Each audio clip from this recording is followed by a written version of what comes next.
be back from the break, 26 minutes to the top of the hour, and of course still driving your business in here as we bring to you that is the latest both local and international business related discussions. And of course at this very time we're heading straight into what's happening that's in the world of entertainment, business and also sports at the same time. But of course before we get there, all this is powered by Zabu. We just made your trading experience much more easy. That is star 292 hashes the magic orders. You will be available with quite lots of options. You can buy government bonds and securities with as little as 15,000. But of course you can invest more. You can put 100,000 and be able to actually have some benefits of owning a company stock. Now the markets, as I speak right now, they have already opened. They open at 8:15. That is AM and close at exactly 3:15 p.m. That is East African time, Monday to Friday, except on the public holidays and the weekends when the markets are not in operation. But of course on the rest of the days you can capitalize and trade lots and make some good profits as a result of that at any part of the country that you will be at. All you need is your mobile phone. Zabu, my money, my future. Altex East Africa. Do something new. And now this very time, let's get into what's happening in the world of sports, as JORAM of course is warming up here to take us through what's happening there.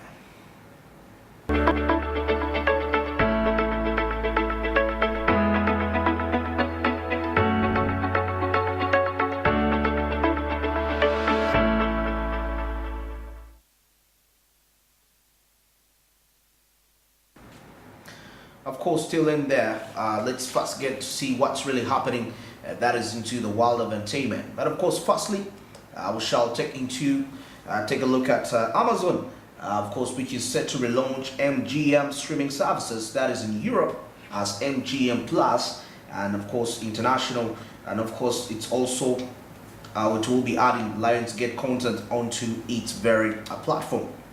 Now, following the relaunch of the Epics as MGM Plus in the US in January, Amazon unveiled that is on Wednesday that MGM streaming services will be rebranded as MGM Plus, and of course international in key European countries at the same time.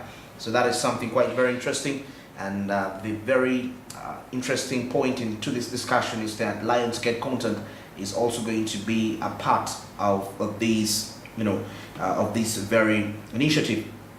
Now the company also announced that it had struck a strategic that is content deal with Lionsgate, that is for a significant package of premium films and television series.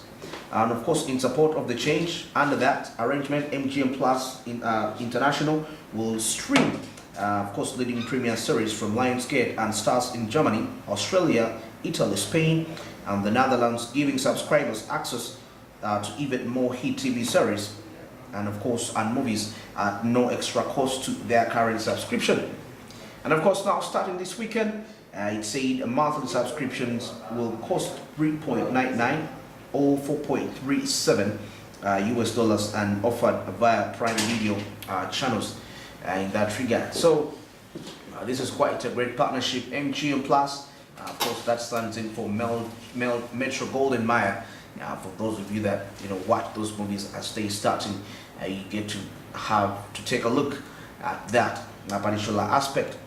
Now, Lionsgate Plus subscribers who join the streamer via Prime Video channels will now get access to the MGM Plus international streamer instead at the same time. Now, the move is in line with Lionsgate previous announcement that it was ending its Lionsgate Plus streaming service in several European markets in Japan. Now, Lionsgate's planning to end this. Metro Golden Mayer comes in to say, okay, let me relaunch my streaming platform, but also I'm going to put your content in here. The similarity between these two companies is the symbol of the lion. Metro Golden Mayer has a lion in the middle, and Lionsgate also has a lion in there. Actually, sometimes way back in the time, I remember I used to have hardships to in terms of distinguishing these two companies, Metro Golden Mayer and Lionsgate. But of course, that is something of great importance. Such partnerships are very, very key. I would also be glad to see HBO Max probably partnering in with Disney Plus, trying to end all these streaming wars of trying to prove a point who is who in terms of streaming, in terms of having more streams. But of course, if we unite, it's for the betterment of the industry, most especially in such a time where, of course, most of the companies are trying to recover from the COVID-19 effect. Now, further in this report, we see that with Lionsgate content deal, MGM Plus International will become the home of such popular Lionsgate and Star series as the Power franchise. And of course, so many other related content will be also premiered in there for Lionsgate to ensure that this is very effective. Now, Lionsgate president of Worldwide Television Distribution, that is Jim Parker, said that the programming agreement reaffirms the enormous value of their content regarding that. And of course, Amazon closed the 8.5 billion acquisition of MGM last year. Now, Metro Golden Map, maybe what I didn't tell you that it's under Amazon currently, and which is the one in full control of these very company. So Amazon decided to relaunch MGM Plus in Europe and other related countries. So that is something very key and important for the movie fans out there. I don't think MGM Plus streaming rates are really as much expensive as compared to others in that way. So that can be of great benefit for you that way. All right, now let's wind this up as we take a look at Singapore. And what is Singapore really doing into the entertainment industry? Now, Singapore is launching a $7.5 million film and TV fund for international productions. Now, Singapore is boosting its support, that is for international film and TV projects, of course, that highlight the city-state as a travel destination. Now, there is two elements in here for them to support the filming. There is the aspect of tourism. Of course, Singapore has quite lots of many tourism attractive sites in there. Now, the Singapore Tourism Board and Infocom Media Development Authority on Wednesday unveiled a new joint 7.5 million fund, and of course, which is worth $10 million. Now, this will be accessible to international media and entertainment companies, of course, which produce global content that shines a spotlight on Singapore. Now, this is quite strategic, I'll say, in that way, because Singapore is funding these international movies and these international media companies. And now, at the end of the day, these very companies are going to be, of course, making movies about Singapore. Probably some of the scenes will be acted in Singapore, and that is some sort of a promotion in that way. So that's being strategic for the government of Singapore. Now, international media conglomerates, media streamers and studios that have consistently delivered popular content for the global market will be invited to apply for the fund. And of course, the two government bodies said in a joint statement. Now, project proposals will be evaluated based on their distribution and market reach, and of course, content concept and creative merit opportunities to feature Singapore's offerings and experiences, as well as a number of local talents, of course, which are involved in the procedure. Now, successful projects will receive funding support of up to 30% of qualifying costs related to featuring Singapore, and of course, including production and marketing costs applicable at the same time. Now, the Singapore On-Screen Fund provides more opportunities for our homegrown media, for their homegrown media enterprises and talent to collaborate with their international counterparts, and of course to enhance capacity building when it comes to skills for movie making. So this is something quite very key and strategic, what Singapore is really undertaking to make sure that they can really boost, of course, the international content in regards to that. But of course, this is all done with interests of Singapore at heart. If they fund you as a production company, you have to make some content concepts. There should be something revolving around Singapore. You may not make a concept about Singapore, but you may probably shoot some scenes of your movie into that very country. Well, that is it for the business and entertainment this morning. But of course, this is something very remarkable and very marketable, what Singapore has just done. JORAM, when I look through this, it kind of wants to be similar to what Rwanda is doing, of sponsoring those different clubs and then these clubs in a way are doing PR for the country. Now Singapore is doing the same. It's willing to put in money to fund production companies that are making content, but in this way these companies will be at least required, if they're making movie concepts, there should be Singapore somewhere in the picture. You may not talk about Singapore as a country, but at least you may shoot a certain scene at the airport or anything. Of course, just to make promoting the country. Most especially tourism, because it has a beautiful scenery. And I think it's one of those great cities, by the way. Cities that are worth visiting for most of the travelers. They can actually agree with that. And it has evolved over the time, because way back in the I would say 30 years back, it wasn't how it is right now. Actually, even Uganda were better than that country. It was city some sort of, but now it's really evolving at a very very high rate.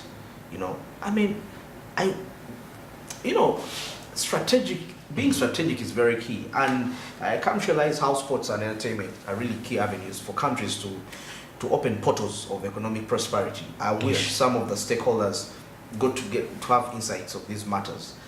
Imagine the president of Uganda probably paid whatever it takes to say that there is these movies coming in, Uganda is putting a budget here, but before you know it, and the movies are being acted about, and there are people you tell Uganda.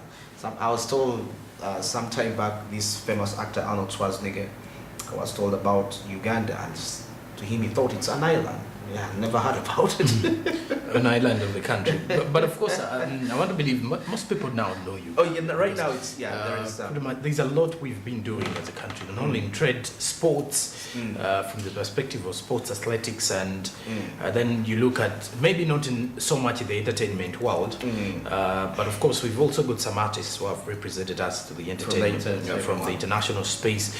You look at Eddie Kenzo, now Bobby Wine, musician turned politician, pretty much became talking in outside media simply because he turned a politician. So he made headline for being an artist, now going into the political sphere to compete in our election. So that clearly shows you how much the country has been evolving. But I want to believe what Singapore is actually doing is worth it. And it goes back to our country here, where we have brands. You get to realize the calendar of the Uganda Tourism Board sometimes does not or ends up colliding with the one for the Ministry of Tourism, Wildlife and Antiquities. So in here, we have a state minister for tourism. We have a minister for tourism. These are two different people. Now we have the president, the CEO of Uganda Tourism Board. Now out of the three, you get to realize the tourism sector it's more divided in three entities. One from the state ministry, then the minister, or rather the ministry itself, and then you look at Uganda Tourism Board, which pushes the Explore Uganda. Now at times when they are pushing for the Explore Uganda, they may use the state minister for tourism. And that is Honorable Bahinduka. Now at the end of it all, if they want to push for something else, you'll find them looking for the minister of tourism. That is Honorable Butime. So you want to understand what is really happening what is really happening with our tourism. So these are some of the things that we really need to look at, especially when we are marketing the country again. Well, what's happening in the world of sports? Well, there's pretty much a lot coming in from the world of sports, but today we're going to be looking and having our eyes set on the elections of the governing body of European football, that is UEFA, as we kick off with sports business this morning. Now, according to what is coming in from there, Alexander Seferin was re-elected by the acclamation as president of UEFA. This is for a third term at the body's annual congress, which was held yesterday in Lisbon. Now, the 55-year-old lawyer, who was previously head of the Football Association of Slovenia, was first selected in 2016 when he beat Michael van Praag of the Netherlands in an election to complete the 4-year term of Michel Platini, who was banned by world governing body FIFA for financial misconduct. Now, as we look through this, the head of the Norwegian Football Federation failed in her bid for election to the Executive Committee of European Governing Body UEFA, as Alexander Seferin was being re-elected. Now, Liz Klavenes failed to make history by winning a seat on the UEFA Executive Committee that is not specifically reserved for a woman. Facing 10 male candidates for the 7 seats up for grabs at the UEFA Congress in Lisbon, the president of the Norwegian Football Federation received just 18 of the 55 possible votes to finish in the 10th place out of 11. Now, this means that there is still only one woman among the 20 members of the UEFA Executive Committee. Now, when you look at the people who were elected to the UEFA Executive Committee for a 4-year term, there's Jesper Mole Christensen from Denmark, there's Philippe Diallo from France, Ahmad Duka from Albania, Petr Fušek from Czech Republic, Leven Kobiashvili from Georgia, Andriy Pavalenko from Ukraine, and then those are among others, including Juan Luis from Espanyol, that is Spain. Now, the 41-year-old Norwegian stood for the seat reserved for a woman, which was won by Laura McAllister of Wales, but had made a cautious decision against this course of action. Besides that, now the Slovenian lawyer in Alexander Seferin, the one you're definitely seeing on your screen, was re-elected as UEFA president by acclamation. There were no other candidates for this post, just like when you remember the 73rd FIFA Congress that was held in Rwanda, where the current FIFA president Gianni Infantino retained his position as FIFA president for yet another term after he actually had no one opposing his presidency. Now, after the delegates approved the acclamation process, Seferin was elected by a round of applause in a similar manner to how FIFA boss Gianni Infantino was recently reconfirmed in his position. And he apparently said that he would like to thank from the bottom of his heart of the unanimous support. It really means a lot to him, as Seferin told delegates after winning re-election until 2027. So the 55-year-old was who was first elected, like I said, in 2016, after the downfall of Frenchman Michel Platini, has since successfully opposed proposals by Infantino to hold the World Cup every 2 years, as well as facing the breakaway Super League project. Now, speaking about the latter, Seferin said on Tuesday, in the space of a few months, the so-called Super League has turned into a character in Little Red Riding Hood, a wolf disguised as a grandmother ready to eat you up. And Seferin came under pressure earlier this year under heavy criticism for UEFA's errors around the 2022 Champions League final in Paris. And besides that, when you look at the kind of situation, it's last month, by the way, Alexander Seferin was in Uganda, and there were some of the key discussions. He visited the country on a visit where he met key stakeholders in Uganda's football, and of course also looking at meeting those under the National Council of Sports or the board of the National Council of Sports. So those are some of the key things you will definitely get from this kind of situation. But what you really need to know is, for now, he has been re-elected for the 3rd time. His first time was actually coming in to, first of all, complete Michel Platini's term before he could actually go ahead to win himself a position as president in the 2nd time of elections. Now, this time around, he's still president for UEFA, that is the governing body of football in Europe. And well, that's it for sports business this morning.